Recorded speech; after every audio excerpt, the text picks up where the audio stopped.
Kekuatan doa Nabi Zakaria alaihi salam. Ini disebutkan beberapa kali dalam Al-Quran, salah satunya dalam surat Maryam ayat 1 hingga 10. Diceritakan bahwa Nabi Zakaria dan istrinya telah lama menanti kehadiran seorang anak dalam pernikahan mereka. Sekian tahun berlalu, beliau berdoa dan belum dikabulkan oleh Allah. Meskipun begitu, Nabi Zakaria tidak berputus asa. Nabi Zakaria menikah dengan istrinya pada usia 30 tahun, sedangkan istrinya 20 tahun. Mereka berdua sangat mendambakan kehadiran seorang anak. Wahai istriku, semoga kita segera diberikan keturunan. Aku sangat mendambakan kehadiran seorang anak dalam kehidupan kita. Aku juga menginginkan hal yang sama, wahai suamiku. Kita harus berdoa dengan khusyuk agar Allah mengabulkan permintaan kita. Semoga Allah mengabulkan doa kita. Amin. Setiap hari, Nabi Zakaria dan istrinya selalu memohon kepada Allah agar diberikan keturunan. Ya Allah, Tuhan Maha Pengasih dan Penyayang, hamba mohon karuniakanlah kami seorang anak dari keturunanku, agar kelak anak itu dapat meneruskan perjuanganku. Sekian tahun menanti, belum ada tanda-tanda sang istri hamil. Ternyata, istri Nabi Zakaria adalah seorang mandul. Artinya, tidak bisa memiliki anak. Aku tidak bisa memiliki seorang anak, wahai suamiku. Sekarang, usiaku mulai menua. Bersabarlah, wahai istriku. Kita harus tetap berdoa kepada Allah. Aku yakin Allah memiliki rencana yang lebih baik dari rencana kita. Iya, suamiku. Aku akan terus berdoa. Meskipun doanya belum dikabulkan Allah, Nabi Zakaria tidak putus asa. Beliau terus berdoa dan selalu berprasangka baik kepada Allah. Doanya selalu sama, yaitu meminta agar diberikan keturunan. Tahun demi tahun berlalu sangat cepat. Nabi Zakaria dan istrinya menjalani kehidupan dengan penuh kesabaran dan keikhlasan. Meski tenaga untuk beraktivitas semakin menurun, tidak menyurutkan semangat beliau dalam berdakwah kepada kaumnya. Seperti yang disebutkan dalam Al-Quran, surat Maryam ayat 4. Ia berkata, "Ya Tuhanku, sesungguhnya tulangku telah lemah, dan kepalaku telah dipenuhi uban, dan aku belum pernah kecewa dalam berdoa kepada Engkau, ya Tuhanku." Nabi Zakaria menguasai banyak bidang keilmuan. Maka dari itu, beliau sangat menginginkan seorang anak untuk mewarisi keilmuan yang dimilikinya. Seperti yang disebutkan dalam Al-Quran, surat Maryam ayat 5 hingga 6. Dan sesungguhnya aku khawatir terhadap mawaliku sepeninggalku, sedang istriku adalah seorang yang mandul.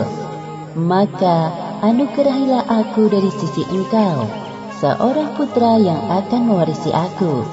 Nabi Zakaria adalah paman dari Maryam. Istri Nabi Zakaria dan Ibunda Maryam adalah kakak beradik. Ibunda Maryam bernama Hannah, sedangkan ayahnya bernama Imron.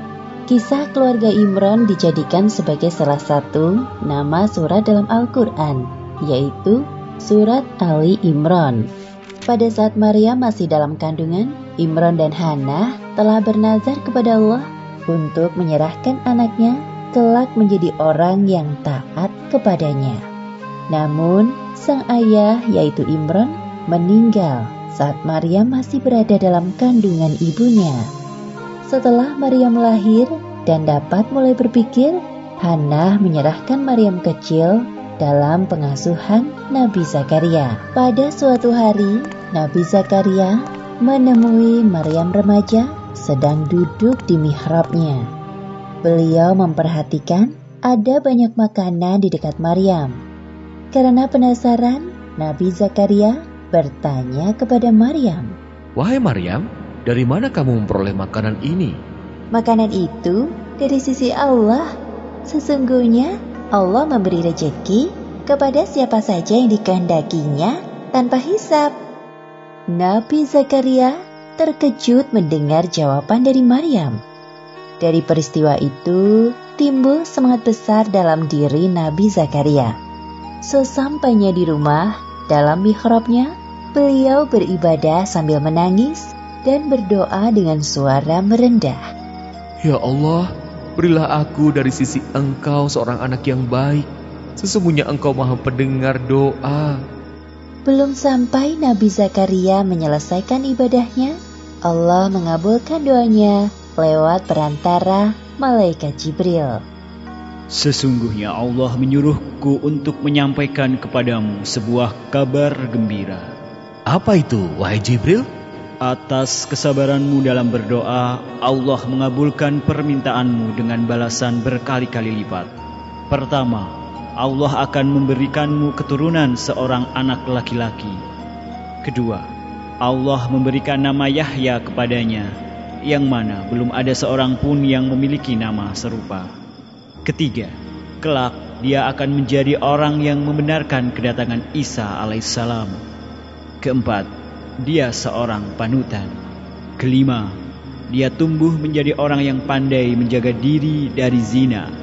Keenam, Yahya dewasa akan menjadi seorang nabi sama sepertimu. Ya Allah, bagaimana mungkin aku bisa mendapatkan seorang anak, padahal aku sudah tua dan istriku seorang yang mandul. Demikianlah Allah berbuat apa yang Dia kehendakinya. Kalau begitu, beri aku sebuah tanda bahwa istriku telah mengandung. Allah berfirman, tandanya bagimu, kamu tidak dapat berkata-kata dengan manusia selama 3 hari kecuali dengan isyarat. Dan sebutlah nama Tuhanmu sebanyak-banyaknya, serta bertasbihlah di waktu petang dan pagi hari. Alhamdulillah wa syukurillah. Segala puji bagi Allah atas segala karunia yang Engkau berikan kepadaku, ya Allah. Kemudian beliau segera mengabarkan kepada istrinya. Wahai istriku, kita akan punya anak. Hah? Benarkah itu, wahai suamiku? Aku akan mengandung seorang anak. Iya benar, seorang anak laki-laki bernama Yahya. Allah telah mengabulkan doa kita selama berpuluh-puluh tahun. Alhamdulillahirabbil alamin. Terima kasih ya Allah. Seperti yang disebutkan dalam Al-Quran, Surat Al-Anbiya ayat 90. Maka kami memperkenankan doanya dan menganugerahkan kepadanya Yahya, dan kami jadikan istrinya dapat mengandung.